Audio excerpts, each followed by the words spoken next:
Alright guys, what's up? So I want to talk to you about the difference in sound between a rotary engine and a piston engine. My favorite thing about the rotary, man, is the way that it sounds. It's always screaming out there. It always has a real high-pitched, shrill noise to it, spitting flames, popping, cracking. Everybody knows when the rotary cars show up because they got this unique, sick sound, and they feel like two-stroke dirt bikes on steroids, man. They're pretty super dope. So let's talk about why the rotary engine sounds the way it sounds, why it's different from a piston engine.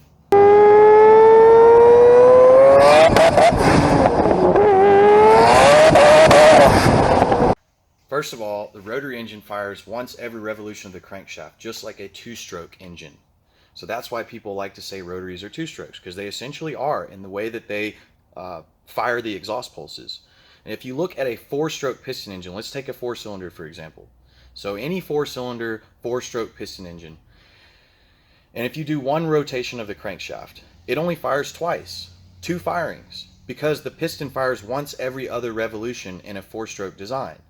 Whereas on the rotary engine, the piston, the rotor, the magical spinning triangles, Doritos, whatever people like to call them, they fire every single revolution of the crankshaft. That means that the four-rotor engine has double the amount of exhaust energy than a four-cylinder engine. And that's why we're able to spool a turbo this big. So it's almost like having a V8. So first, let's start with a three-rotor.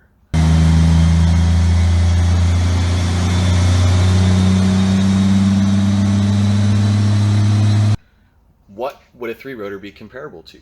A three-rotor would be comparable to an inline six. Now, a V6 is a little bit different because a V6 separates the pulses out. But in theory, you could combine them back together into one collector if they were equal length, and you could achieve the same tonality and frequency as an inline six.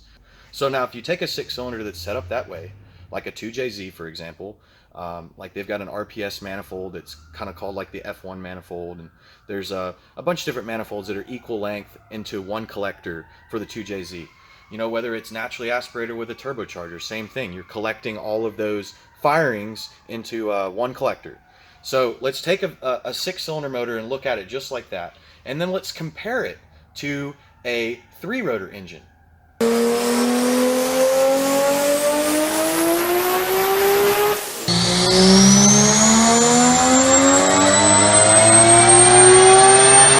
So the difference between the two is it's hardly discernible. The only difference you're going to hear between the two is going to be like one engine has, you know, valve train noises and maybe a different tone quality to it because of the difference in manifold characteristics or the thickness of the metal and the resonator and stuff like that.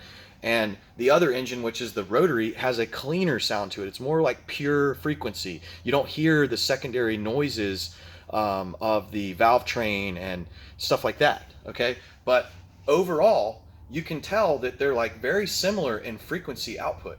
So now we can say a two-rotor is comparable to a four-cylinder, a three-rotor is comparable to a six-cylinder, and a four-rotor is comparable to a V8, right?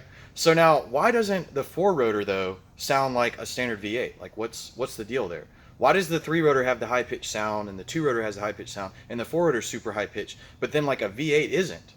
And actually, a V8 is not as high-pitched as an inline six because what we talked about earlier, it's spread out. You have two separate banks and they're not equally collected.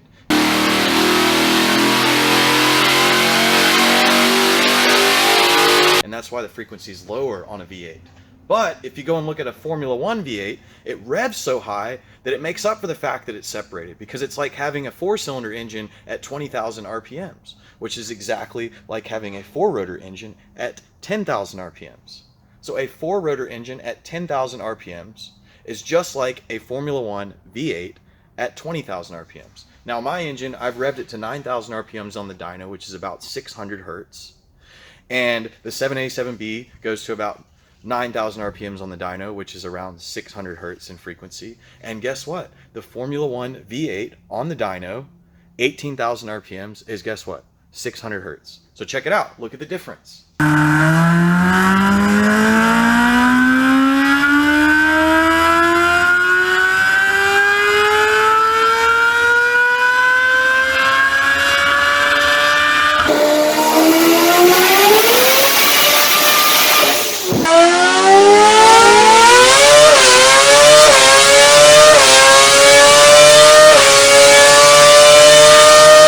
Pretty much the same, right?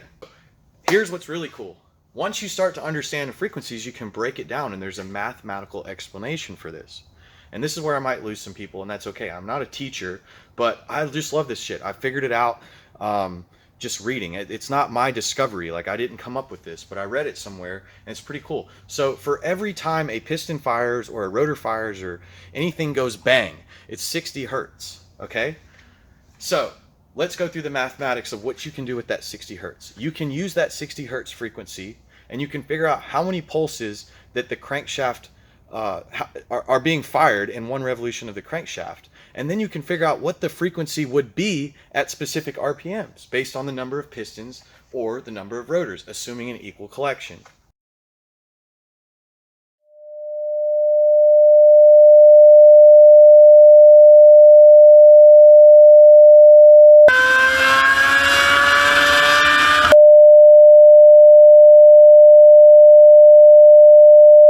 This is really cool because what this means is that you can tell what my RPM is on my engine without even having to see my gauge.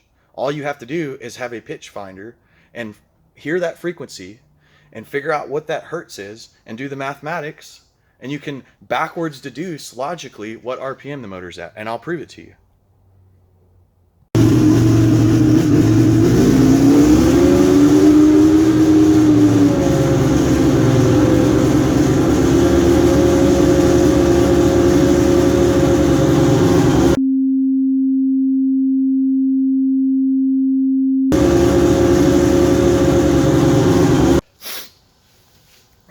This thing's got me smoked out. Woo! Anyways, that concludes the video. Thank you guys for watching. Ms. A Formula. Hope you learned something on this video today. Pretty cool, right? So, it's pretty nerdy.